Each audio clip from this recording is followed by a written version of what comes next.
નમસ્કાર, માય ટીવીમાં આપનું હાર્દિક સ્વાગત છે। આજે આપની સાથે જોડાયેલા છે ડૉક્ટર અશ્વિનભાઈ। અશ્વિનભાઈ, આપનું સ્વાગત છે। Thank you. અશ્વિનભાઈ સાથે આપણે થોડી સમાજની ચર્ચા કરીશું અને જાણવા માંગીશું કે અશ્વિનભાઈ, આદિવાસી સમાજનો વિકાસ કેમ નથી થતો? આદિવાસી આ દેશના મૂળ માલિક છે।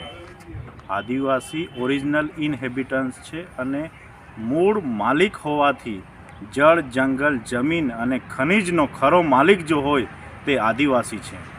અંગ્રેજો હતા ત્યારે બ્રિટિશ ઓવરસીઝ કોર્પોરેશન આ દેશમાં કામ કરી રહ્યું હતું। ત્યાર પછી બ્રિટિશ ઇન્ફોર્મેશન સર્વિસ આખા દેશમાં રજવાડા જે હતા એમને લૂંટ્યા હતા અંગ્રેજોએ। ત્યાર પછી OIGSOએ આખા દેશ પર કબજો મેળવી લીધો છે। ખાસ કરીને આદિવાસી ક્ષેત્રમાં જે બજેટ જે આવે છે એ ખાનગી સંસ્થાઓમાં બહારવટિયાઓ આવીને એ લોકો એમનો જ વિકાસ કરીને જતા રહે છે। ખાસ કરીને પોલિટિકલ પાર્ટીઓ જે છે, જેટલી પણ પોલિટિકલ પાર્ટીઓ છે એ આદિવાસીઓનું જ બજેટનો ઉપયોગ એ લોકો કરી રહ્યા છે। અને બીજું એવું એક ફેક્ટર છે આદિવાસી ક્ષેત્રમાં, જે ધાર્મિક સંસ્થાઓ કામ કરી રહી છે। એ ધાર્મિક સંસ્થાઓ આદિવાસીનું બજેટ લઈને એ લોકો ધાર્મિક પ્રવૃત્તિઓમાં આદિવાસીઓને વધારે જોડેલા છે।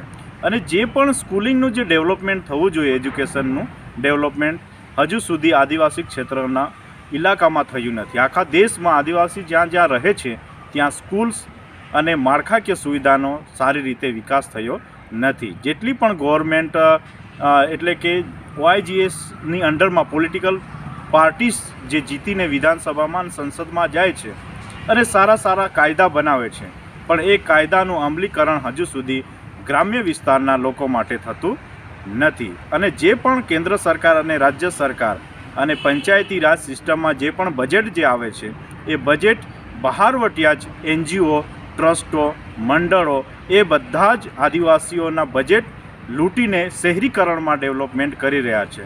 અને આદિવાસી ક્ષેત્રમાં મોટા કંપનીઝ અને મોટા ડેમો બાંધીને આદિવાસીઓને વિસ્થાપન કરી દેવા માટે એ લોકો આઝાદી પછી ખતરનાક ષડયંત્ર રચીને આદિવાસીઓને પોતાની જમીનમાંથી અને પોતાના માલિકાના હકમાંથી વિસ્થાપન કરી રહ્યા છે। હજુ પણ ડેવલપમેન્ટના વાત કરીએ તો નર્મદા જિલ્લામાં જે ડેવલપમેન્ટનો જે પ્રોજેક્ટો આવી રહ્યા છે એ સીધા આદિવાસીઓની જમીનો છીનવી લેવાનું આખું ષડયંત્ર છે।